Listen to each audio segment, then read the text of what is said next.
Now, we look at the question A, asked to draw the appropriate perf diagram. We can look at the complete answer to this question now, where it must start from node 1 and come out with the first activity, which is activity A, together with its completion time. So the successor activity can come out from the ending node later. The tricky part for this question is when to draw activity F, where it requires activity C and activity D as its predecessors. So we must draw a dummy activity from node 4 to node 5 because we cannot have two activities sharing the same beginning node and ending node. Here, question A asks to construct a perf diagram, and we move on to the complete answer.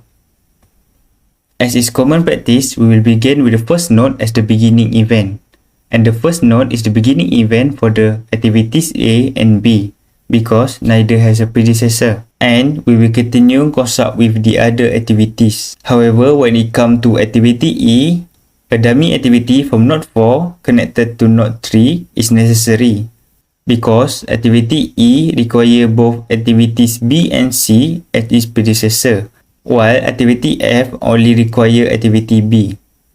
Therefore, activity F doesn't have to be connected with activity C and can simply draw from its predecessor, which is activity B.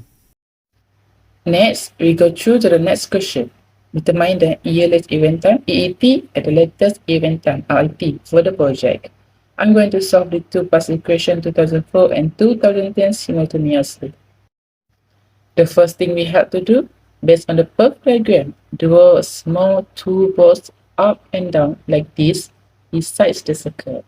Upper box as EET and lower box as RET. In order to answer this question, we have to know how to calculate the ELS event time EET and latest event time RET.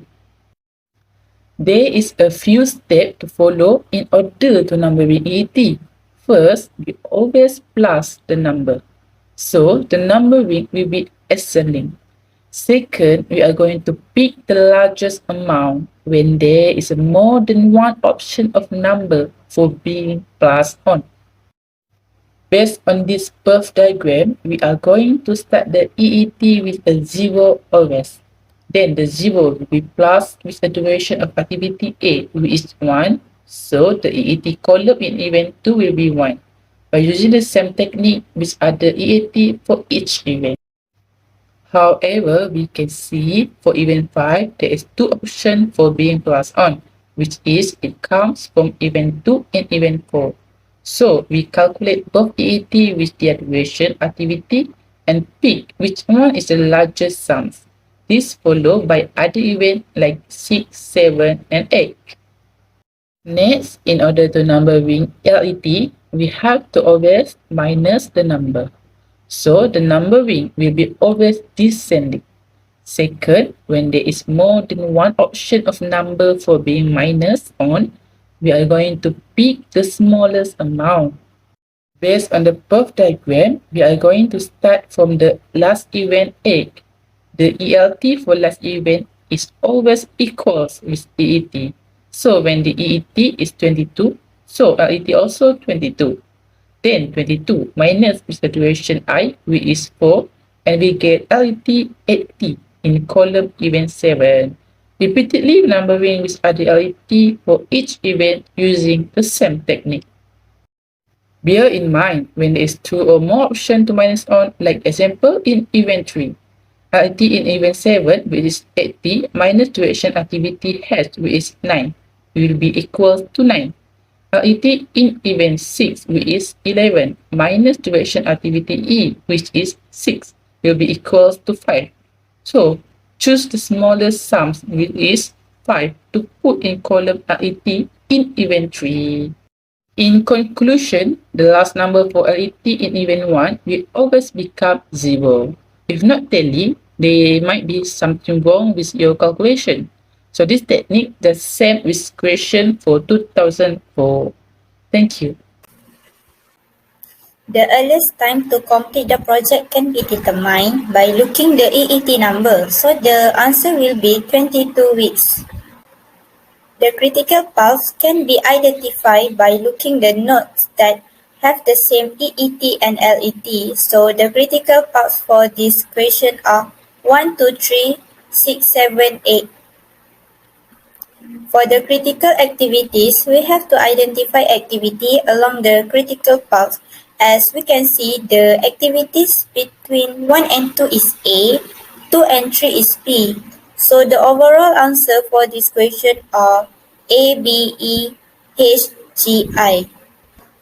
For the independent float, we need to calculate by follow the arrow that show, so the answer will be 11 minus 9 minus 2 equal to 0 weeks.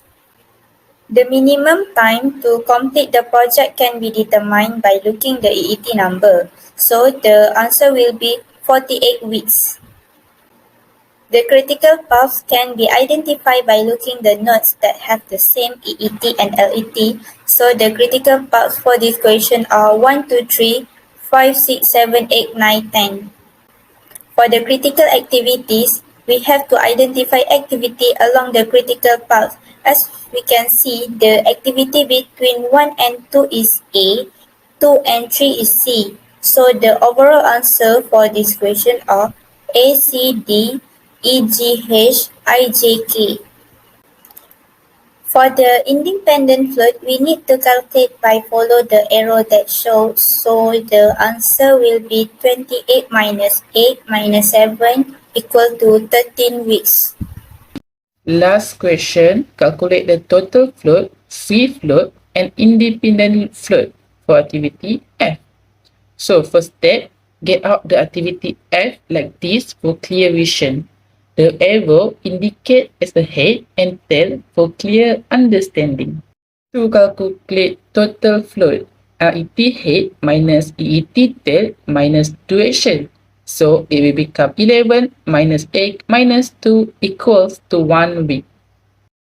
For free float calculation, EET head minus LET tail minus duration. So it will become 11 minus 9 minus 2 equals to 0 week.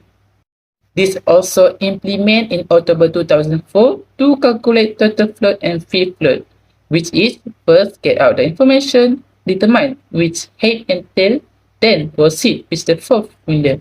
As simple like that. Thank you.